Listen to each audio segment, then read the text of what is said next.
सातवां वेतन को लेकर कांग्रेस और बीजेपी आमने सामने में नवी मुंबई महानगर पालिका आयुक्त श्री अभिजीत बांगर को बीच में आना पड़ा। आपको ये बता दूं आखिर क्यों कांग्रेस और बीजेपी अपना दम दिखाना चाहते हैं। क्योंकि नवी मुंबई पालिका का चुनाव कुछ ही महीने के बाद आने वाला है और सब दल अपना अपना रोटी सेकने की तैयारी कर रहे हैं। सोमवार को बीजेपी के नेता डॉक्टर संजीव नायक आज नवी मुंबई महानगर आयुक्त श्री अभिजीत बांगर से मुलाकात के बाद प्रेस कॉन्फ्रेंस करते हुए उन्होंने ये बताया कि जो नवी मुंबई पालिका आयुक्त ने 7वां वेतन पास किया है उसमें हमारी रंग लाई। तुरंत उसके थोड़ी देर के बाद कांग्रेस के नेता रविंद्र सामंत ने यह बताते हुए बोला कि ये जो 7वां वेतन का है मामला हमने पहले किया है, यह बाद में आए, लेकिन अपना रोटी सेक रहे हैं। तभी नवी मुंबई पालिका आयुक्त अभिजीत बांगर का बयान आया है। उन्होंने ये बोला कि जांच करने के बाद ही बता पाएंगे पहले किसके द्वारा मांग किया गया।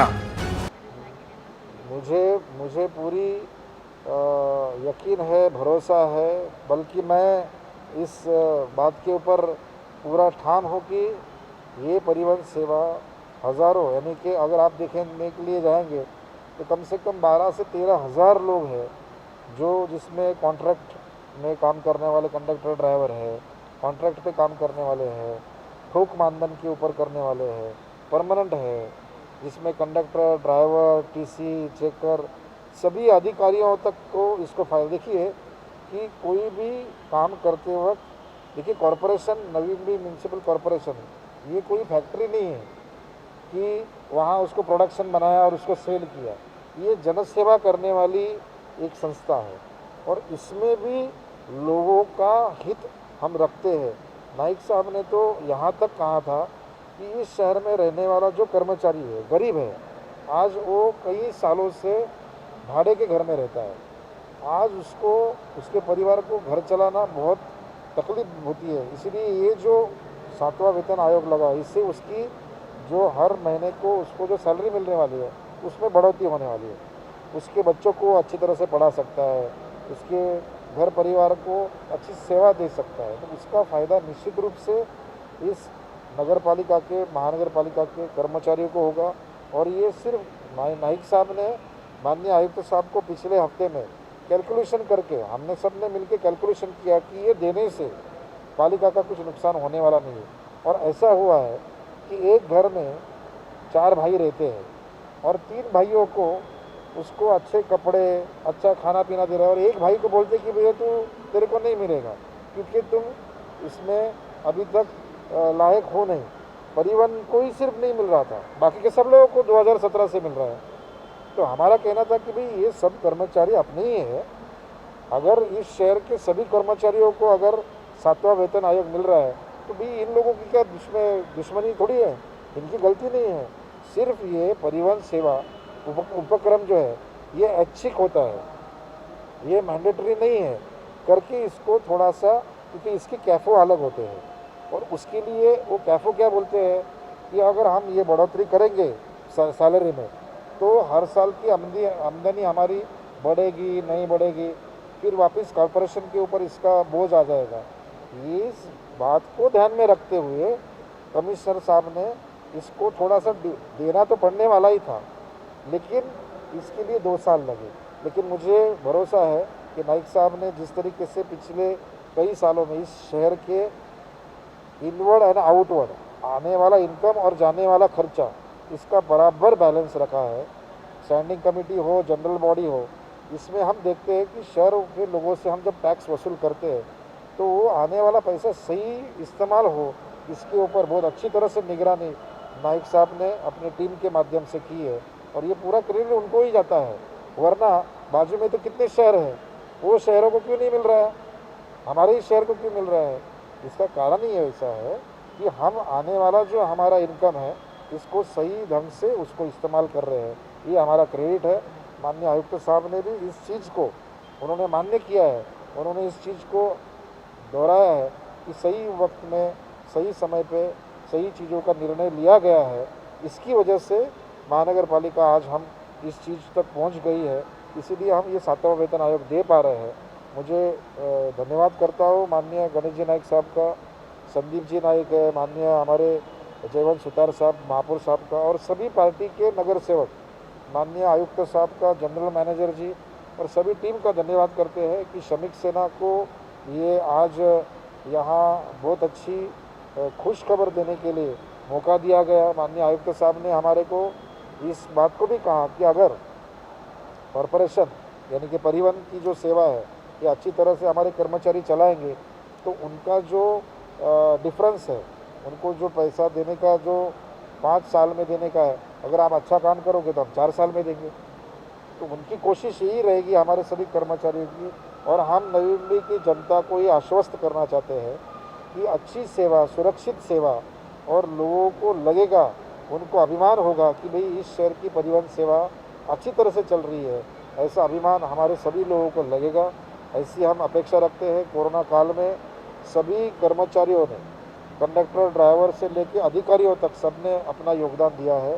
ये नवी मुंबई की परिवहन सेवा ये स्वच्छ भारत अभियान में अपना योगदान देगी, और ये 2021 साल हम सब के लिए उन्नतिमय, आकांक्षामय और प्रगतिशील जाएगा, ऐसी मैं उम्मीद करता हूँ। और आप सब लोगों की हम चाहते हैं कि आप लोगों का भी मार्गदर्शन, सहयोग मिलता रहे, ऐसी मैं आप लोगों से अपेक्षा करता हूँ। धन्यवाद। ओके। आज नवी मुंबई महापालिका आयुक्त ने 7वां वेतन आयोग के बारे में जो प्रस्ताव मंजूर किया है उसका हम स्वागत करते हैं। कुछ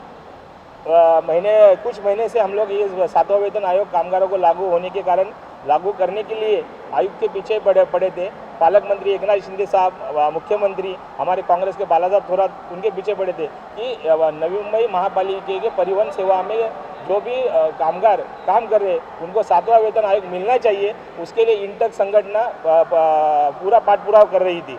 आज पिछले 2 मीटिंग में भी आयुक्त ने हमें मंजूरी दी थी कि आने वाले कुछ ही दिन में हम जो भी परिवहन में कामगारों को 7वां वेतन आयोग लागू करेंगे। आज जो दूसरी संगठन जो भी बोल रही है मुझे मालूम नहीं, पर हमने जो काम किया है हम वो श्रेय हमारा है। इंटक पूरे नवी मुंबई में अच्छी काम कर रही है। हर कामगारों के पीछे इंटक संगठन काम कर रही है। हर महीने में हम लोग इंटक कामगार और हम लोग आयुक्त प्रशासन उनके साथ हम चर्चा करके कामगारों का मुद्दा छुड़ाने, कुछ भी तकलीफ हो छुड़ाने के लिए हम लोग कोशिश करते। इंटक संगठन का ये श्रेय है। आज कोई भी समझो बोल रहा है हम किया, वो जैसे बोलते ना, वो मराठी में मन है आयता पेड़ और नागोबा, वैसे ये लोग के काम है। इतना साल ये MP थे, ये MLA थे, ये मंत्री थे, महापौर उनका था कि NMT कामगार को कितनी तकलीफ है, कभी सोचे उन्होंने? उनकी संगठन है, कभी सोचा उन्होंने कि बाबा कामगार को क्या हो रहा है? क्या होता है, ये सत्ता में वो लोग थे करके कामगार डर के थे। आज कामगार उनके साथ में नहीं है, कुछ नहीं है। आज हकीकत में जो भी काम किया है वो इंटक ने काम किया है। महानगरपालिकेच्या कर्मचाऱ्यांना 7वां वेतन आयोग यापूर्वी लागू करण्यात आलेला आहे। मात्र NMMT कर्मचारी, ट्रान्सपोर्टचे जे कर्मचारी आहेत त्यांना 7व्या वेतन आयोगाचा आत्तापर्यंत लाभ देण्यात आलेला नव्हता आणि त्यामुळे ही प्रलंबित मागणी अनेक दिवसांपासून केली जात होती। तर 7वां वेतन देताना महानगरपालिकेचा जो भाग आहे NMMT त्यांच्या बाबतीमध्ये दुजाभाव दिसायला नको, ही कर्मचाऱ्यांची मागणी रास्त असल्यामुळे त्यासाठीचा प्रस्ताव आपण शासनाकडे पाठवण्याचा निर्णय घेतला। शासनाकडनं मान्यता मिळाल्यानंतर हा 7वां वेतन आयोग लागू होईल। जेव्हा महानगरपालिकेला 7वां वेतन आयोग लागू झाला त्यावेळी सुद्धा शासनाने मान्यता दिली होती। त्याच पद्धतीने हा प्रस्ताव आपण शासनाकडे पाठवलेला आहे। नागरिकांची भावना जेव्हा आहे की चांगल्यात चांगल्या सेवा आपल्याला महानगरपालिका आणि NMMT यांच्याकडनं दिल्या जाव्यात, त्या देण्यासाठी आपण अधिकारी कर्मचाऱ्यांना सुद्धा त्यांच्या कर्तव्याची जाणीव करून देतो। त्याचवेळी त्यांचे काही प्रश्न प्रलंबित असतील तर ते सुद्धा तेवढेच प्राधान्याने पाहणं गरजेचं आहे। या भावनेतनं आपण हा प्रस्ताव पाठवलेला आहे। शासनाकडेही आम्ही पाठपुरावा करू आणि शासनाकडनं जेव्हा हा प्रस्ताव मंजूर होईल त्यावेळी प्रत्यक्ष लाभ आपल्याला 7व्या वेतन आयोगाचा देता येईल। कर्मचाऱ्यांची मागणी होती की 7व्या वेतन आयोगाचा लाभ मिळावा आणि शेवटी ज्या पद्धतीने मी बोललो की वारंवार आपण अधिकारी कर्मचाऱ्यांना त्यांच्या कर्तव्याची जाणीव करून देतो आणि त्यांना सांगतो की लोकांच्या प्रती चांगल्या सेवा आपल्याला उपलब्ध करून द्यायच्या आहेत। त्याचवेळी त्यांचे जिव्हाळ्याचे प्रश्न प्रलंबित राहू नयेत हे पाहण्याकडे सुद्धा प्रशासनाचा पहिल्या दिवसापासून भर आहे. वैयक्तिक माझ्या स्तरावरती वर्ग 3 वर्ग 4 कर्मचारी यांचे प्रश्न मी कधीही प्राधान्याने पाहतो. कारण नियम लावताना आपण फक्त वर्ग 3 वर्ग 4 कर्मचाऱ्यांना लावायचे आणि अधिकाऱ्यांनी सगळे लाभ उचलायचे ही भूमिका पण योग्य नाही. त्या भावनेतनं हा प्रस्ताव आपण शासनाकडे पाठवला. याचं कारण असं आहे, शेवटी 7वा वेतन आयोग देताना आपल्याला अर्थकारणाचं गणित कुठेतरी बसवणं गरजेचं असतं आणि इट्स नॉट दॅट इझी की आपल्याला शेवटी बॅलन्स हा कुठेतरी NMMTचं इन्कम आणि NMMTवरती होणारा खर्च आणि जो गॅप पडतो तो महानगरपालिकेच्या वतीने द्यावा लागतो. शेवटी ट्रान्सपोर्ट हा कॉर्पोरेशनचा जरी असला तरी एक स्वतंत्र उपक्रम आहे आणि त्यामुळे याचा निर्णय विलंबाने झालेला आहे. परंतु जरी वेळ लागला तरी आपण ॲटलिस्ट आता हा प्रस्ताव पाठवण्याचा निर्णय घेतलेला आहे आणि मला विश्वास आहे की शासन ह्याच्याकडे अत्यंत पॉझिटिव्हली प्रोसेस करून लवकरात लवकर आपल्याला मान्यता देईल. Manoj Singh, bureau chief, NSE news, Navi Mumbai.